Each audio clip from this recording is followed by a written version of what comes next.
Umeenda wapi?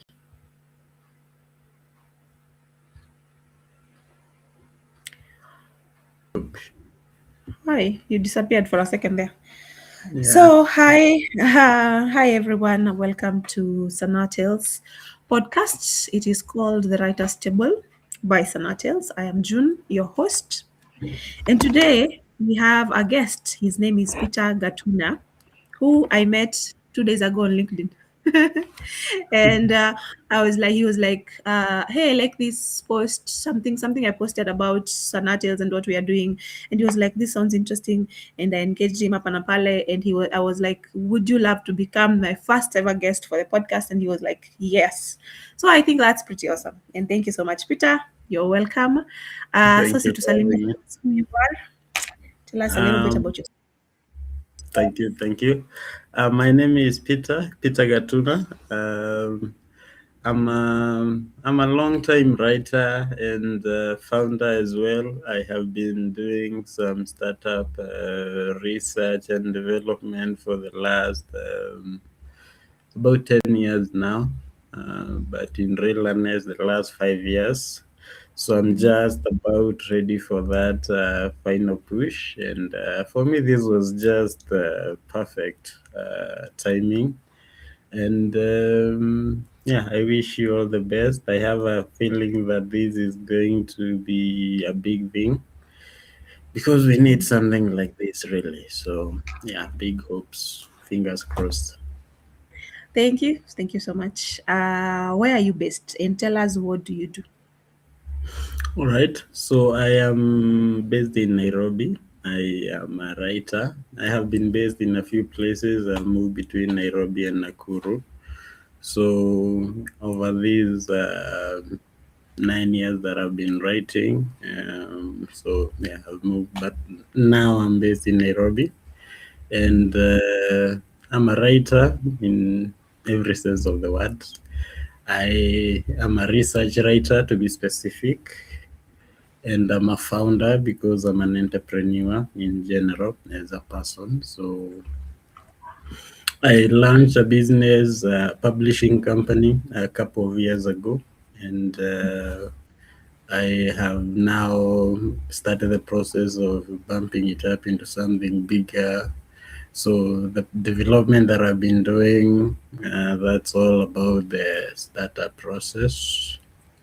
Yeah, and that's what I've been doing most of the time. And yeah, now getting ready for the final push in 2026, actually. So it's more. I came to realize that time moves very differently in this business world. So when I say 2026, it's January, February. Yeah, Okay. not the rush that we used to have in those old days. Okay. Kuna vitu mbili umesema. You said you're a research writer, and then you have said that you're a CEO or a founder of a publishing company. So I have questions on both things. Number one, given that SanaaTales is becoming a publishing company, which is super interesting because I didn't even know that about you. So we have notes to compare. Maybe you either scare me or encourage me a little bit, as I am also literally behind you. But let's start with the research writer for those ones, because I've been a freelance writer since 2018. That's when I started. And a lot of people come to Okay. me thinking that, because sile tulianza ile when we started, it was the enzi za freelancer, I writer, Upwork, But now I Yes, kufanyana online, sana.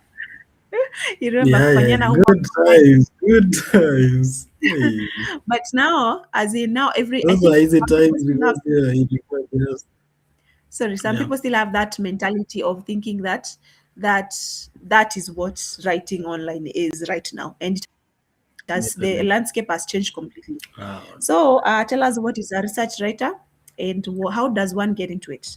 Okay, actually now I think kusema mimi ni research writer is a completely wrong way to place it. Considering that tulianza na academia, now I would be more better called a content creator, more of content manager. Yeah, content manager ni yule mwenye anatengenezea mtu content na manage account and stuff like that. So that's where I am. Wakati academy ilifail, that's where I pivoted towards blogging, and when you're in blogging, you're very close to that world where mtu anakupatia tu account you manage, and that's just a different kind of relationship than yenye ilikuanga nayo wakati ilikuanga time ya academia, because then ilikuwa just do this and namalizia. Although even in this content management kuna time yenye inakuanga just when you're an assistant you're supposed to take care of everything, so still a different kind of way that una relate na ikifika ni client. Yeah, and so that's what I'm about now, to be more accurate. Okay. So how does one get into Yeah. it? Uh, Incidentally, for me, I wouldn't say I really got into it. It's more like it found me. Mm-hmm. It is more of those like when you create a platform that you are trying to sell something, some writing, because content management in involve a lot of writing. It's just that you have to Mm-hmm. write, promote, engage, all those.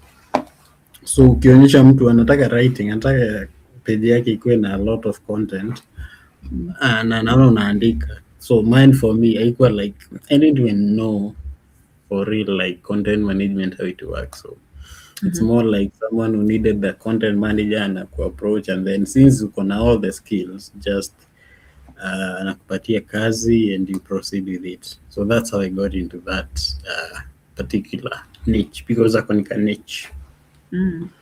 Yeah. And to happy clients, by the way. So the LinkedIn in a tuko, it's the main place where clients mingi nimepata wanatoka. Actually si wengi, all of them, like that's the platform now, because anyone who wants to do anything, kuna job post, kuna just the interactions, utaingia tu kwa page ya mtu. Kama unataka kupata mtu wa kuedit kazi yako, utaenda tu utafuta editors, una approach mmoja unamwambia. So just those interactions. Okay, awesome. All right, now tell us about your publishing company. What's the name? The publishing company. That one is inaitwa Kiongo Publishing. It's more personal, but it's imefanya kazi kadhaa for a few people. Right now it's very infertile. You know how publishing companies inaformingi, by the way, you stand behind one very good book. So sisi hatujapata that first book yenye inafaa kutu launch. So until we find our mstahiki meya or whatever book that inaweza. So at this moment we are working on that. It's the startup company now yenye nakwambia I've been working on. Niliona instead of just doing the academia back in 2017 na huko, that's when the brand name started. Nikaingia LinkedIn nikatengeneza platform, so Kiongo Publishing ilikuwa just a name, like when I'm writing, tengeneza logo hapa pale, just playing around. I like business, I'm a businessman, so in any time I'm thinking natengeneza kitu inakuwa logo. That's my way of trying to relate with an idea.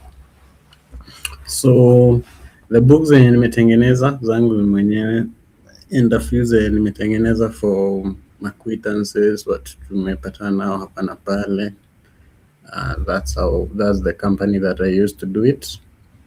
But for now, it's still in the development stages. Okay. Yeah. So, next question. When did you start writing and what pushed you into it? Yeah, that's the sweet one question now. I started writing way back in high school. I think like most people. Hata ulianza high school? Yeah, by the way, I started high school. Especially when they started telling people to bring novels. Alianza kuambia form 1 related novel, everybody. But in our year, the year yenye nilijua nikusa nilikuwa form 2 ndo walileta novels. Kulikuwa tu na just a few. And one or two very interesting ones, they just pulled me in, like that idea of reading. So me, I just, by the time nilikuwa naanza kuandika, I had read so many novels. I was thinking, okay, I wasn't even thinking of writing as a writer. Nilikuwa tu naandika just because I'm so immersed. In fact, the first story niliandika ilikuwa almost plagiarism. Nichukua story from story nilikuwa nimesoma and then nikaiandika in a way yenye nilikuwa nataka ikue.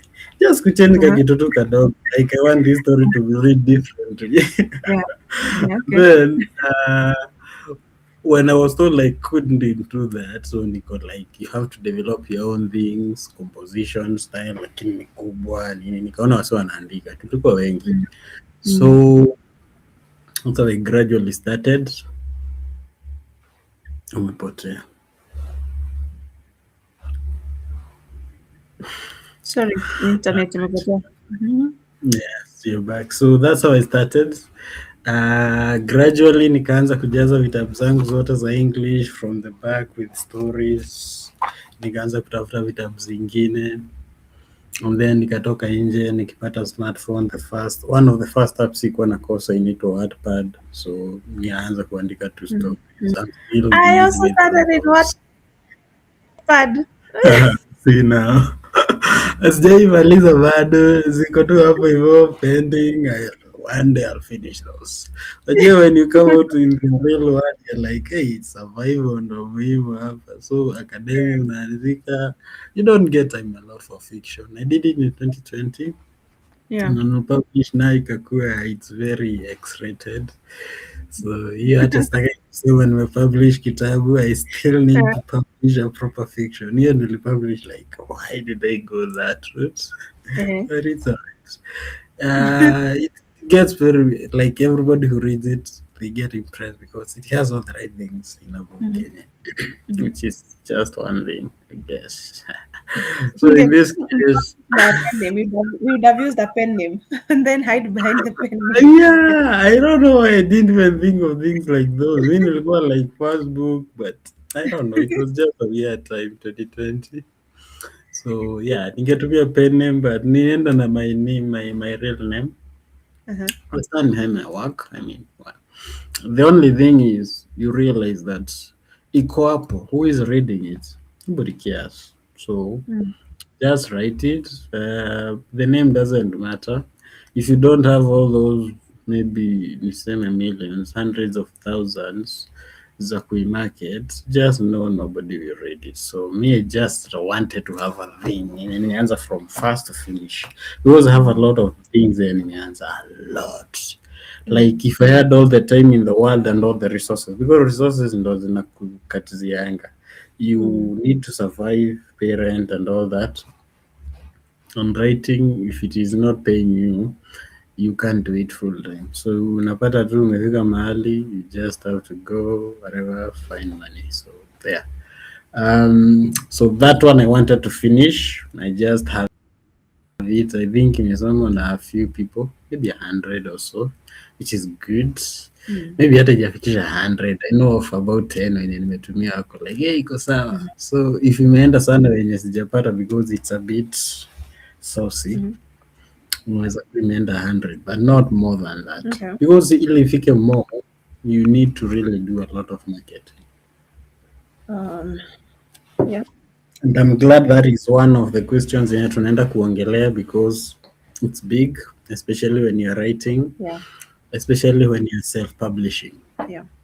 So, Yes. your biggest win so far and your hardest lessons. Well, my biggest win. My biggest win, by the way, would be I have written about 25 books or so in about Oh. like 1.5 years. Although after that ilinifanya nika almost crash and burn out because it was kind of intense. And yeah, my lesson from that would be more of pace yourself. And I guess that phase now, I just had to go through it. Yeah, it was just a lesson more in. It's much better when you have the copyright. Mm. Yeah, you can get royalties. Genre in your books? Are they your books? Are they yours or for clients? And then what's the genre?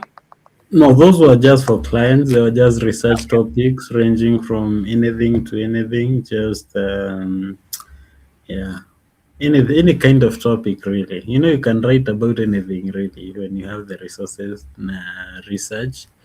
So hizo zilikuwa unapeana tu copyright completely, but at the end of the day, bado it's a lot of creativity you're using in all that phrasing, framing, and all that. Because unless you're saying something in a book, you won't be writing that book. So at the end of the day, yeah, it's just those content meals. Unajua ukipata content meal and then they don't care about you, they just want that commission yenye wanapata from you having done the work, client paying, all that. The point is, umeuliza the lesson I learned from it, sindio? I Yeah. think that's the important one. Yeah. It was biggest win and the lesson. Yeah. So the lesson was hiyo yenye nimesema, just more of taking things more. I don't know. I think it was just fun. So my lesson was taking things easy is not exactly a take out of it. Um,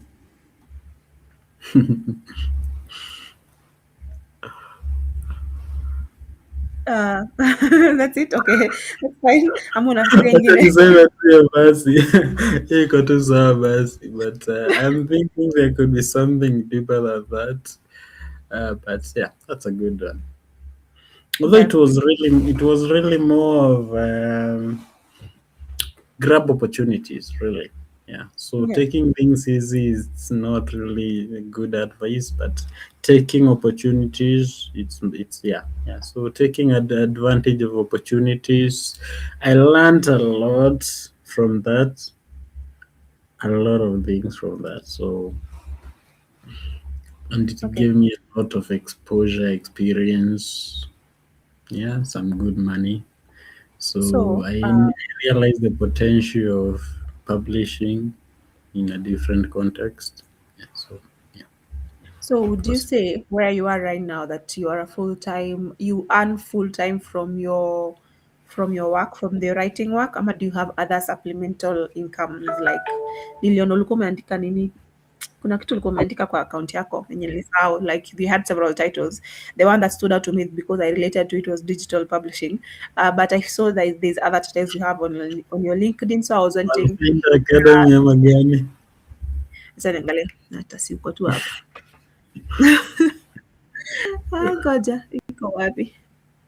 I can't remember, but you have several.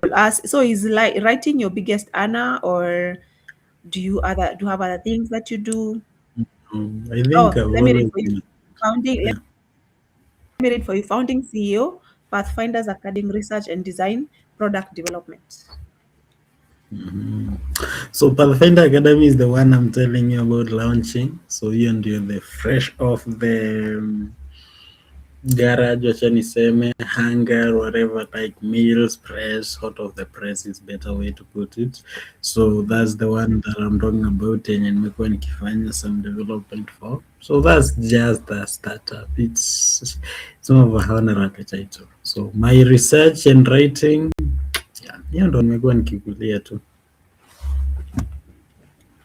Sorry, internet inashinda ikipotea. Yeah. So research and writing, yeah, that's have been my bread and butter for about 10 years now. That is hopeful. That gives hopefully someone watching this and they want to do it. That gives someone hope. Yeah. Thank you for that. So what do you wish someone had told you before you started? Oh, also me when I started I nilifunzwa na some guy called Walter Akolo. You know Walter Akolo? You know Mm, some guy so called Walter Akolo. You don't know him? sounds like, yeah, I think huyo ni mtu nimesikia in the industry. Yeah, so he had that course, a course for writing, a writing course online. You'd pay Mhm. 4,000 shillings at that time. Wow. Huyu ndiye he's the one who opened the door because I knew nothing, Uh-huh. You just saw a business idea. Why are you smiling so Nimemkumbuka hard? sasa, ndo nimemkumbuka sasa. Sa wakati umemention hiyo 4K ndo nimekumbuka. So yeah. But So who did you learn this from someone? Did you learn this from someone? Ama how did you get introduced to yeah. it? So for me nilikuwa a few a few years before you, so I think uliingia wakati ilikuwa imeboom kabisa before 2020 ndo ilianza kuanguka. 2021 actually vizuri, so I think ulikulia vizuri, so mi niliingia Really, 2016. 2018. Me niliingia 2018. 2018, so 2016 mi nikiingia they were training you ukifanya kazi because the demand was so high that like walikuwa tu wanataka whoever is available mwenye unajua English, that was the biggest thing. So mi nilijua tu naandika nalipwa at the same time. I don't even remember the girl alikuwa anaitwaje, it was a girl by the way. So 2016 hapo hivyo September, wakati unajua walikuwa wanaenda na semesters zenye zinaenda tu na September to December, and then those high seasons, and you know how they went. Yeah, so mi sikuwezi kulipishwa kufunzwa, nilifunzwa tu nikifanya kazi. I got a bit lucky, niliingia before a few years, 2 years exactly I think, or 1 year exactly, because 2017 tu ilikuwa the whole year. Yeah, otherwise, yeah, it was good times. I think those were some very good times to really enjoy. Patient Yeah, simple. I think we got in when it was we were in the tuliingia at the right time. You were ahead of me, yes, but even me, I think Yeah, I also got it. It took bado kulikuwa na job. Siku hizi nikiingia Upwork hata mchoka tu because there's like a period there like 2 years ago I would try to go to Upwork. You bid forever. do you know ni Now, AI ndo replace ChatGPT, ndo replace watu kazi tulikuwa tunafanya. by the way, that's why you have Yeah, to that's pivot. the thing. It's That's why you simple. have to Like, pivot. That's yeah, why you have to, yeah. yeah, You have to pivot, you have to grow your skills. Even that ah, now, that Walter Akolo now does barely teaches writing anymore. He's now into marketing. You have to pivot and embrace what's in there, what's on the ground. It's yeah. writing anymore. So that GPT can write better than most of us. It was too bad So that. yeah, what do you wish someone had told you before you started? And what to do differently? What would you do differently if you were starting today? Mm. And starting today just sucks in my head because I think it's harder. The buy is higher. Oh yeah, oh yeah. But I'm sure they are equipped in their experiences the way we were equipped in ours. Mm. Okay, so the first part of the question ilikuwa What do you wish someone had told you before you someone had started? told me before I started. What do I wish someone had told me? To take it easy. I think I Mm. wish someone angeniambia relax, chill. Mm. Uh, because I think nilikuwa na a lot of anxiety hiyo time. I was just I don't know, I just didn't really feel like, okay, how what we are doing and how many we are making it itakuwa discovered somehow. So I just had a feeling that, so I wish ningekuwa na take it easy a bit more, nijipange in a few ways. Mm. So the other one was what? What would you do differently if you were starting today? Okay, if I was starting today, Mm. if if I was starting today, I think these are not a little secrets. I would finish university, nikuwe na degree hapo. Okay. Simple. If I was starting today, by starting, I think unaniambia just go back and start over any point of regret that you might have, because Yeah. that's basically it. Like, what would you like to do differently? That Yeah. would be it. For me, niliingia academic because um, I don't know. I think university ilinikataa or ilinishinda or something. And my idea of what the real world of kutafuta pesa was like, ilikuwa like off. So it was a good place that I bounced into, but I always Mhm. had it like the opportunity. Hata mtu mwenye nilifanyia before in the longest time we were in university together, so it's almost like I could have continued in university na nifanye academia bado. So yeah, so I wish that one. That's the biggest one I have. For me, kuna kitu umesema hapo, like regrets or something you wish you'd go back and do again. For me, I think would be to do. I think I'd take English. I'd go English. and study. Yeah, and maybe become an editor or something. Because that's what now I am doing. I wish I'd gone to school for it. What course did you take yourself? I was a chef. Oh, wow. Okay, actually, I should have asked Really, for your it's background. like it's like a 360 turn. Mine was I was a Wow. chef. Yeah, nilisomea Okay, upishi.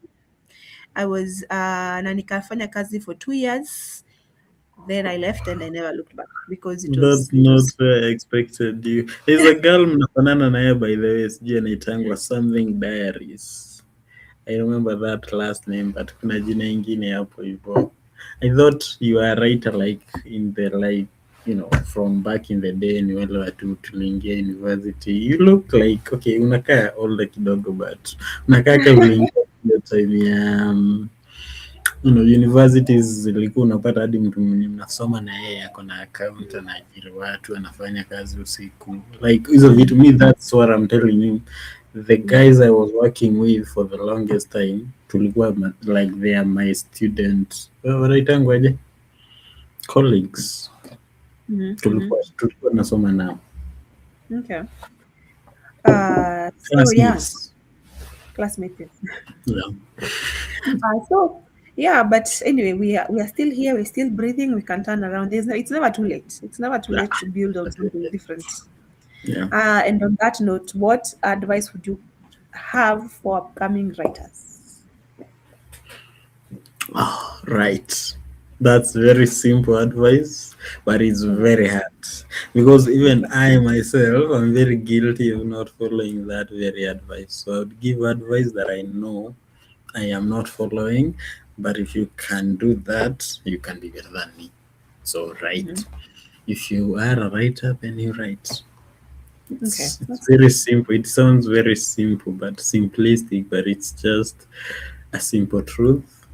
And the other very important thing, which is, the thing before write, read. So read more than you write, but yeah. write a lot. Yeah. So reading is very important. For me, mtu One thing. akiniuliza by the way, I always tell Mm, them read. Hebu soma by the way a lot. mm, Ili mm. by the time unaenda kuandika hivi, those words unaziona like your brain has just gotten used to those symbols and in a flow. So you read so much that it's you just float through the words and then you get the things and you just write naturally. So that's the thing I would say. You, you read Those so two. much that you have no option but to write because the two are synonymous. There's no one without the other one. There's no one There's without. In no fact, one you against another. Because when you read so much, you actually start. Actually, I actually started kind of having a feel for the writer mwenye ameandika hiyo kitabu can. ndio nianze kuandika. So you kind of feel like I don't know. Yeah, venye tu umeisema. I think I like your way better. Mhm. Yeah. Yeah. Awesome. So, one more thing. So, with SanaaTales, this my company, the one I'm building right now, we Yeah. have this platform, the podcast. Mm-hmm. We have master classes that are coming up because last year tulikuwaga to I was just going to people's inboxes and inviting them to, hey, come onto this platform. I'm doing this. All these are writers, editors, everyone that I had known over time, And then Yeah. eventually I was like, I would love to have this conversation with you guys. Can you come for a conversation? And they actually said yes, yes, yes. And in those conversations, we were like Yeah. 6 people. All of us are writers. Two of them very, very successful writers. I don't know. I know one is called JB Obukangla. I don't even know him from Facebook. JB is a local author. No, you don't know him. Mm, Another no. one is called Charles Tanjuri. Both of them are very, very Charles, successful I in their know. trade. You know Yeah. Charles, yes. So I invite them and other guys. So now ni jina ya nguvu. Yeah, jina yangu hiyo ni kubwa. So when I invited them, we had these Yeah. conversations, and we found that there is a real need on the ground for writers to have a community like this. A community where we have conversations, where we learn from one another. So What therefore, Charles, actually, speaking mhm, of communities of writers, what about hii ya Kajetan Boy inaitangwa Kenya Community of Writers au inaitangwa aje? iko wapi? Facebook. I think wanakuwa organized sana sana around the museum. I have no idea. See, I have no idea. Who are these? I don't know. Maybe tell me so that I can look for them. Who are they? I'll, I'll share. Wacha hata niandike nitai note sahi. I'll send it to you after this one. Okay. Hata mi sikumbuki sahi. I'm just wondering what the 4-1 is in the community. Yeah, so Mm. that, and then now, when we were doing that, we realized that there is lack of information in terms of, for example, msini kama kila mtu ako isolated kwa kona yake, you figure out to write by yourself, you figure out to how to create a book by yourself, things like that. And we barely have any education out here, right? So that's why Yes. I am building SanaaTales. And so Okay. Charles and JB agreed to come and do master classes. We are doing master classes in Feb. So there's that. Or Wait. literally there's Ngoja kwanza, ngoja kwanza. Are you telling yeah. me that you are having Charles Chanchuri teaching a master class in SanaaTales? Yes. Wow. No. Wow, that's a cool. Yeah, That your is excitement for me now makes me even more cool. excited. Wow. What? Yeah. That's So he's, he's astonishing. he's doing it. Yeah, he's doing it, and I'm so grateful. Now that you're excited, actually makes me like, oh, okay, like you Okay. and God. Niambie kwanza bei unalipisha pesa ngapi, because now I'm feeling like acha tuanze It's kusave. not expensive. It is Mhm. 3K. Imagine it is not expensive. It's 3K. Alafu is 6 sessions. 6 sessions. So a weekend ama? No, during weekdays from 7:30, like Tuesday, I mean Wednesdays, I mean Tuesday and Thursday, I'll give you a timetable, but from Feb, the second week, I think in 11th hapo ama 13th hapo, around there. It So class inaanza saa moja unusu hadi saa tatu kama unusu. 3K, Mm. 3,000. That sounds like something I can try and do. for Just for for the whole people. Yeah. Ah, Oh, wow. okay. There's that, and then what else? The podcast. Oh, and then now we're becoming a publishing company very, very soon. So I wanted to share that with you, and then ask you what kind of support would you like from platforms like now this one? Because I know you're a writer, I know you're publishing your own stuff. What kind of help would you like want? Even if it's just could join us. Some Friday you come on and tell us this and the other, and then we market your stuff. Yeah. Uh-huh. Support from wow. So right now it's finances. Kila kitu ni pesa. For marketing. So yeah, marketing. There's a lot about residences. Are you thinking about anything like those where you are giving someone, a writer, a place to stay and grow their own skills as they, yeah, things like those? Most of the times writers wanakuanga tu like ni life tu inawapiga, so they are looking for something to, I don't know, fall back on. Like ideas inakuanga a bit, in my experience at least. If you have an idea, it's very hard for you, or you can try to do it, but it's going to be very hard ultimately. Kusema you are working, tuseme this job, and then umeenda home umeandika, unless you are really prestigious like in banking world, but huku chini mjei itakuwa ngumu kiasi in my experience. So these low income jobs, Chain. nje, The chain in it. like construction jobs, Oh, these like ah, low income jobs, like huku nje tu na hustle, okay. like, yeah. Mjengo jobs, they are Oh, the majority of employment jobs in the market, I think. Yeah, so we are still a growing economy, so in a way. Yeah. So if you're in a blue, wanaita blue ama white collar, these ones zenye uko kwa ofisi mahali, you White can collar. go, yeah, white collar. You can go a day in the office and you finish, and then you just go home. You have like nice sofa, nice furniture, whatever, and you just sit behind your desk, computer, write for 2 hours, 3 hours. Within 1 year, you have a very good book. So it's very possible when you're in a. It's also an income thing to Mm. some extent. Mm. So what the industry is lacking, I wouldn't say it's what I want from you per se. It is from you, but it's what the industry as a whole is lacking in Africa. Yeah, Mm. it's just financing. So if you had more money floating around, let me say being thrown around as well, because grants, those residences, scholarships. Yeah. And what I'm doing now is I'm going back to high school. That moment of, I don't know how it was for you, by the way.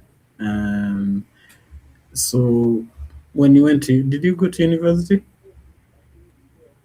Nilienda Mombasa Polytechnic. So probably that's a university. So the moment of choosing where you're going, that's where I'm going with this.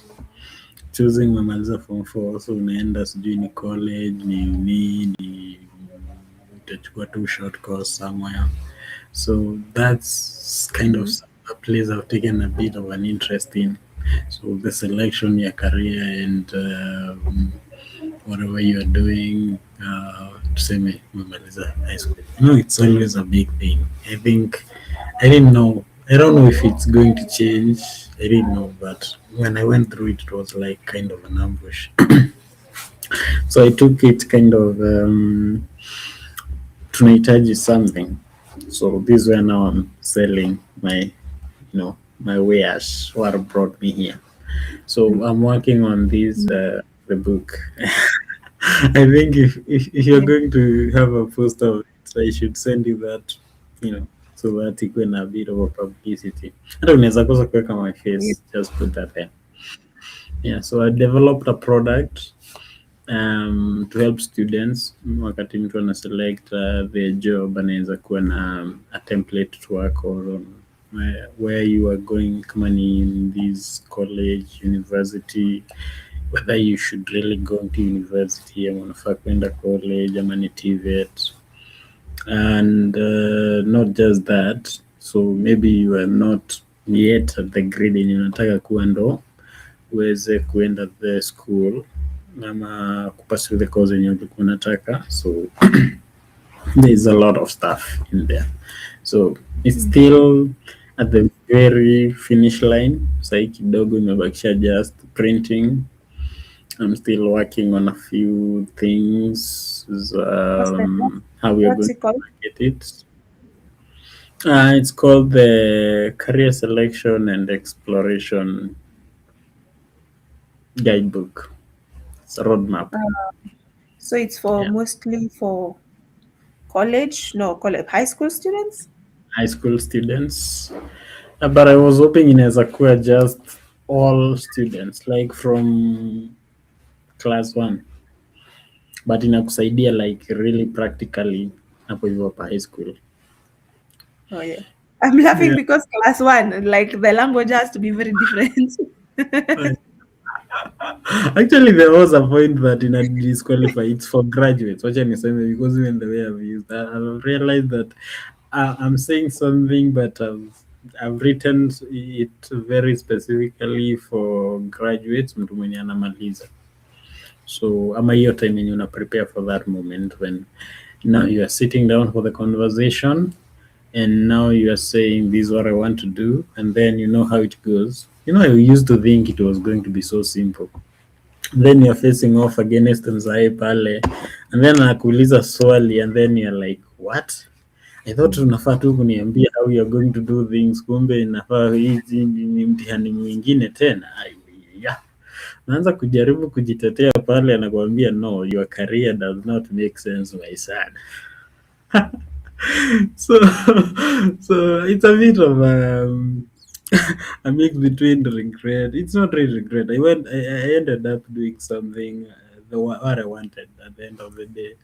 But I know for most people wanakuanga actually I just don't know. I know like personally watu wenye walikuwa tripped at that point and they have never recovered because when you lose that momentum inakuwa ni kama your most productive years zimekuwa lost, and if life catches up with you inakuwa like yeah, that's kind of arrested development in inaendelea hapo. So I thought that it should be taken more seriously. If I It could should. just that, yeah, it should not be just that conversation you have with your parent wakati anakuuliza unaenda college siku gani, ama unaenda kufanya course gani, ama unaenda kuchagua course siku gani, ama unachaguaje. It should be something yenye umefanya so much that by this point anajua, unajua, wanajua, maybe you have even been to the school or you know where it is. Like it should be more engaging, so that process it's too isolating for the student when iko sahi. So that is where I'm working with right now. So the book I've worked on is just to bring this, you know, these things zenye zinafanywa just so as if, you know, it's nothing. It's like unamaliza unaenda shule. It's not that simple, it's not that easy. So I decided that kitu inafaa ikuwe na a bit more engagement around selecting career, exploring where you're going to do it. Yeah, so I developed a bit of like a small book. Yeah. I love moja kidogo tu and guidebook. Okay, and guidebook. Sasa, I love what you're saying because I remember when I was in when I was in high school, Yeah. academic. So, my teacher, tulikuwanga, I remember very well, my teacher, the one who was talking to my dad that day. My dad is the one who came to visit me that day. When Yeah. he, when, sorry, just a second. So, yes, upcoming, it's career selection exploration guidebook. So Yeah. when my dad asked me, what do you want to? Because my grades were very poor, by the way. So he's like, Career what do you want selection to do? and exploration guidebook, not and Exploration. guide, Oh, and guidebook. just guidebook, not and guidebook. So he asked me, Yeah. what do you want to do, Amboy? Ukimaliza shule unataka kukua nini? So me You did Wamboi, that in school? yeah, in high school. So, or ile PTA, the PTA meeting, no. Ilikuwa shule Alafu gani? Hebu niambie kwanza, because now this is Kabare market Girls. information for me. Wapi? Kabare Girls. I was in Kabare Girls in Kirinyaga. Kabare Girls. Kabare. Kabare. Okay. Kabare. Yes, sijaisikia. It is a very good school in Kirinyaga. It used to be school then, always topping and or becoming number two hapo hivyo tulikuwa tunang'ang'ania with another school over there. Anyway, so he asked me Yeah. and I was like, I want to become an air hostess. Yeah. Air hostess, because why? First of all, because I wish they'd asked me why. Me, why is because I wanted to go and explore the world. There's nothing else Yeah. that me. By the way, I Yeah, wanted that's to the only explore the reason. world. You know, haya, Uh-huh. and then my dad said something that discouraged me. He was like, ni kama kukua malaya. Oh my gosh. I am saying that on live, whatever. But he said that because of apparently they don't have a very good rep. And then immediately that dream was cut. Ikaisha hivo. And I never thought about it again. It's like, because they're saying, I don't know whether he believed it or it is something that was happening. That If those, he said it, he believed it. If he said it, he yeah, believed it. Yeye ni kumaanisha, oh man, that is so bad. iliisha hivyo. And then now the next time I remember, because I learned that I can act when I was in Form 2. And I got so Mm-hmm. excited.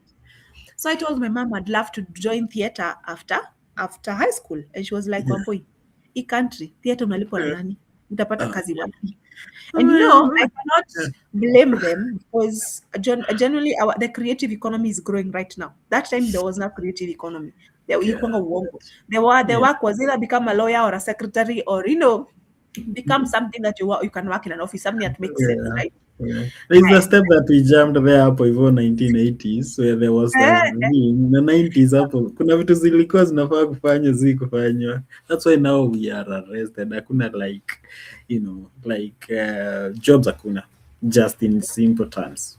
hakuna. Alafu So but they now people are did sitting on things like talents. that. People are sitting on talents that were never groomed, that were never Mhm. developed, and they Because could people make did not start things. They did not do things. They were just there. Like I don't even know what they were doing. I don't know. Maybe siku moja tuta realize and then like that's a thing. Tulikuwa yeah. tunasema. Then But now and then now, given that fika hapo. after high school now with my Mm. grades, mom suggested that I do catering because now Mm. obviously my grades were not the best. They were not the worst. They were in the You middle. have the face for it. She was like, you can fanya catering because I know you love cooking. You can cook really nice stuff. I was excited. Later on, my cousin Yeah. was like, June, why didn't you do didn't you do languages in college? Why didn't you do English? Because English I had a B plus. Kiswahili had an A minus. Why didn't you pursue those ones? And now Translation. Ukwe translator somewhere maybe. whatever. Either way, those were my strengths. Those were my strengths. Okay. But I Yeah. hate Kiswahili. I do not like Kiswahili. As in, I don't mind the spoken one. I hate the reading one. But so I probably would have sucked at it. But so at least I would have pursued something that has to do with English, right? Given that that's what I'm doing right now. Na So I diplomacy love. haihitaji ufanye Kiswahili. You like just actually where does Kiswahili factor in? I hardly doubt. Okay, kufanya I languages yes maybe ukifanya translation but kwa nini uende ufanye nini translation? So you go become a diplomat. Anyway, so my point is, I love what you're doing. I love your book, which I have put down there. It's scrolling. It's career selection and exploration guidebook for schools Yes, because yes. our children need it. We also need to be taught how to introduce this to our children, right? Yes, And yes. Okay. we need to erase some stuff our parents did to us. So more Well, publicity fire because we I are don't know if different. I should ask, but I think it's already, I can see already ama sijui nafaa kuwa nakuwa too presumptuous. How many kids ama uko na watoto? Wawili. I have two Wame- boys. Wameingia Hey, shule? hey, what do you mean? I have a grade 8 and a grade 5 proudly. Wow. You are just like, mama wa Gatwengis. Are you no children or Me, I'm still there grinding bana. Nyinyi mlisema mtu hadi apate sijui shamba ampei mtoto, mnasema hapana, you won't be able to. Sasa kila kitu ya kuhang in case kumeharibika. So no bado worry, mimi utapata. natafuta. You'll get yours when the time is right. I But hope so. yeah. So yeah. So yeah, I'm thankful for that. Kitabu yako ikitoka tutarudi hapa, we talk about it. We will come back here and discuss Okay, it. good. So yeah. So Uh, for those people mhm. watching, Peter's an upcoming book. His name is Peter Katuna. He has an upcoming book called Career Selection and Exploration Guidebook for Children. Yes. Not for For children learners. necessarily, but for Yeah. students. For learners. For learners. So that you can be children. Pick a career, by don't force them into the career you want them to have. Me, I've been told by my child he wants to be a streamer. Sijui tutasaidiana aje hapo. Dream. Oh, la. A Lakini kuna watu YouTube wengi watakuwa streamer. in that industry. Oh my goodness. Sasa wenye Every Aisha good amekuja hapa morning. juzi. Si ndio ice cream, si ndio Ambia what Aisha they are able, yes, yeah. Hey, they are able to do those things. They are able to country hop because they are earning all this money. It's a right? lot And of as money we're by just and as we're just sitting down saying that's not a career, that's not a viable career. This dude has traveled the whole world, and you're saying it's not a the viable career for who? way. You wonder like how did he do it? Uh-huh. Try and Right? support your child, you'll see. Yeah. So, Mm, what else? Do you have any parting shots, any words of wisdom or mm. something as we Words close of this wisdom. conversation? Words of wisdom. Okay, I think just the words of wisdom for me would be more like, okay, will you leave that question of what was it exactly? What would you tell yourself? Oops, umeenda wapi? Okay, he's back. You're back. All right. Wewe I would go umependa. back to Ate? Ni wewe ulikuwa Oh, umependa. ni yangu this time. Yeah. Okay, so I would go back to that question we release about what would you tell yourself as far as writing goes. So niseme in life in general.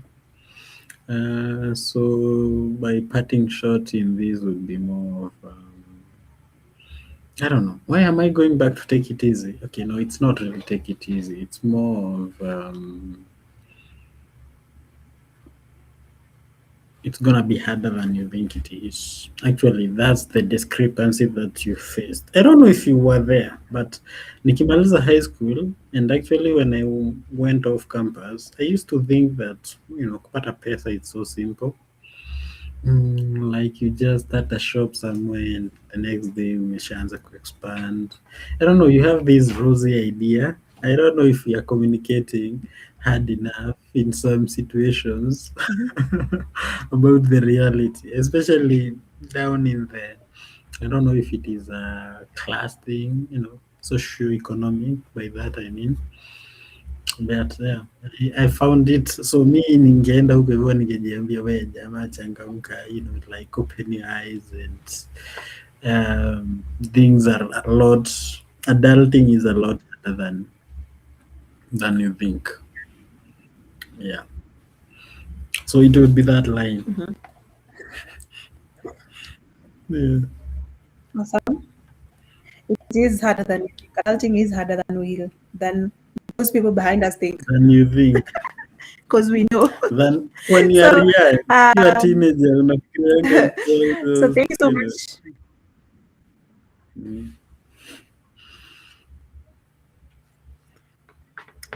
Yeah. And you can't wait to grow up. And then unashanga when you grow up you're like huku ndio nilikuwa nakuja, huku ndio nilikuwa nakimbilia. Akimbilia. So yeah. I don't know. Some yeah. Your internet is a little hanging. Let us end this. Thank you so much. Thank you for the conversation. Thank you so much for being a Mhm. sport and playing this game with me and just agreeing to throw caution to the wind and just show up and have a conversation about. Yes. I cannot wait for your book to come out. When it comes out, text, send me that text and then we jump on here to talk about it even more. Then Awesome. yeah, I cannot wait to see what comes next. I hope to see you on that masterclass I'll in Feb. actually, You meet I'll see if you can be the person mwenye natumia, and then we are talking about it when we are reviewing it ukisha receive because you bought it first. So I'm going to no challenge problem. you. All right. I'm back. I'm All back. right. I'm back. Hiya.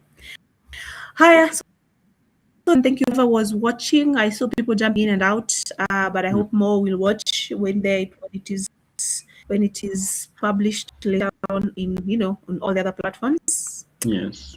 This has been the Writers Table by SanaaTales. See you all soon. Bye bye. Yeah. So I have ended the stream. It is just me and you. How was that? It was nice. It was kind of intense. I think kulikuwa na different atmosphere of you have to be on your mark. But yeah, it was very nice.